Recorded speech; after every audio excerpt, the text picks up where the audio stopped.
Bonjour à toutes et à tous. Voici le texte pour dimanche prochain. Il s'agit de l'évangile de Jean au chapitre 10, les versets 1 à 10. Oui, je vous le dis, c'est la vérité.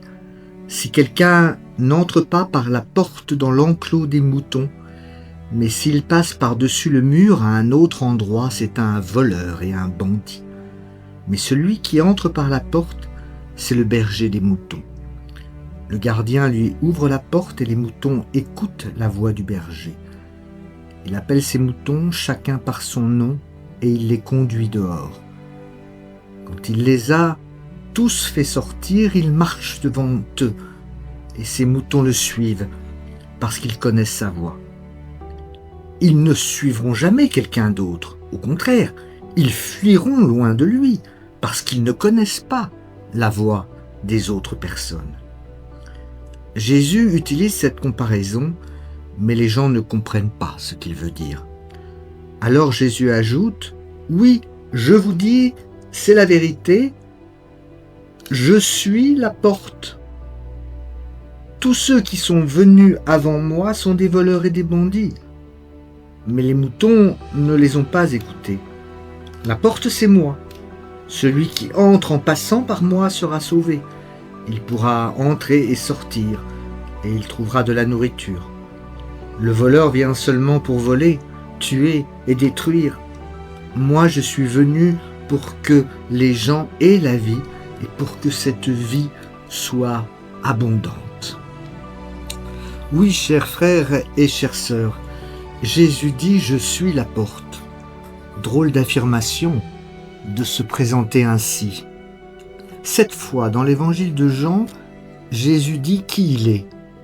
Alors il est « Je suis le pain de vie, je suis la lumière, je suis le bon berger, je suis la résurrection et la vie, je suis le chemin, la vérité et la vie, je suis le cep de vigne et je suis la porte dans notre texte. » Alors peut-être que la porte, c'est moins fort que les autres images. Comment comprendre ce que veut dire Jésus ici ? Qu'est-ce que cela peut vouloir nous dire aujourd'hui ? Quand Jésus dit « Je suis la porte », c'est d'abord peut-être parce qu'il sent que ses adversaires sont de plus en plus violents, les pharisiens, les scribes, les prêtres. Et donc il veut d'une certaine façon protéger ceux qui sont avec lui. Souvenez-vous, il a sauvé de la lapidation la femme adultère, il a rendu la vue à l'aveugle de naissance. Vous savez, nous en parlons souvent, Jésus casse les codes habituels du religieux. Et évidemment, ça ne plaît pas à tout le monde. Alors, l'image de la porte, c'est d'abord celle de la sécurité.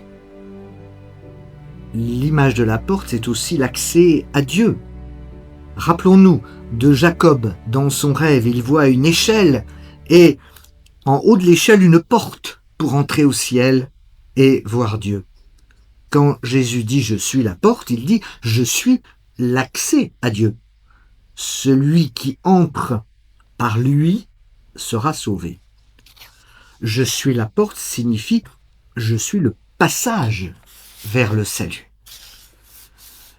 La porte, c'est donc à la fois la sécurité, mais aussi la liberté. Il dit bien que l'on peut entrer et sortir, il ne nous maintient pas prisonniers dans l'enclos. Jamais, jamais le Christ ne m'enferme. Nous verrons donc dimanche comment l'image de la porte conduit à une relation entre notre sécurité et notre liberté. Bon après-midi à chacune et à chacun, soyez toutes et tous bénis. Je rappelle que dimanche, c'est le dernier dimanche du mois, donc il y aura un service de Sainte Seine. Nous partagerons ensemble le pain et le vin. Je rappelle également l'étude biblique ce vendredi à 17h30. Amen, amen.